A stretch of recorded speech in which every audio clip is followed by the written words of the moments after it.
வணக்கம். நான் சித்தா டாக்டர் சஃபானா. இப்போ டெங்கு அண்ட் வைரல் ஃபீவரோட ஸ்ப்ரெட் ரொம்ப ஜாஸ்தியாக இருக்குது. இப்போ டெங்கு நீங்கள் பாசிட்டிவாக இருந்தால் ஆல்ரெடி நீங்கள் இங்கிலீஷ் மருந்து எடுத்துகிட்டு இருந்தாலுமே கூட சேர்த்து நிலவேம்பு கஷாயம் காலையில் 5 கிராம், மத்தியானம் 5 gram, night 5 gram, after food வந்து கஷாயமாக வச்சு எடுத்துக்கலாம்.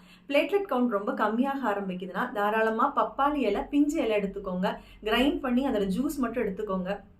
காலையில் 1/4 டம்ளர், மதியம் 1/4 டம்ளர், நைட்டு 1/4 டம்ளர் எடுக்க ஆரம்பிச்சிட்டிங்கனாலே வித்தின் 2 days உங்களோட பிளேட்லெட் கவுண்ட் வந்து நார்மல் ஆயிரும். இல்லை மெடிசனாக வேணும், என்னால் பப்பாளி எல்லாம் எடுக்க முடியாது அப்படின்னாக்கா ஆடாதோடைய மணப்பாக அவைலபிளாக இருக்குது சித்தா மெடிசனில்.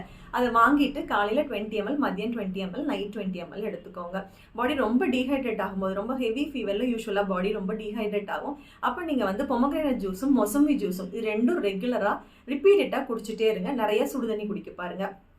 பாடி பெயின் ரொம்ப ஜாஸ்தியாக இருக்குது. டெங்கு சரியாயிடுச்சு, பட் பாடி பெயின் ரொம்ப ஜாஸ்தியாக இருக்குது. இல்லை வெறும் நார்மலான வைரல் ஃபீவரில் பாடி பெயின் ஜாஸ்தியாக இருக்குன்னா நிலவேம்பு கஷாயம் காலை நைட் 2 வேளை ஆஃப்டர் ஃபுட் 1 வாரம் எடுத்தால் போதுமானது. பெயின் சரியாயிரும். Thank you. Stay healthy with Siddha medicines.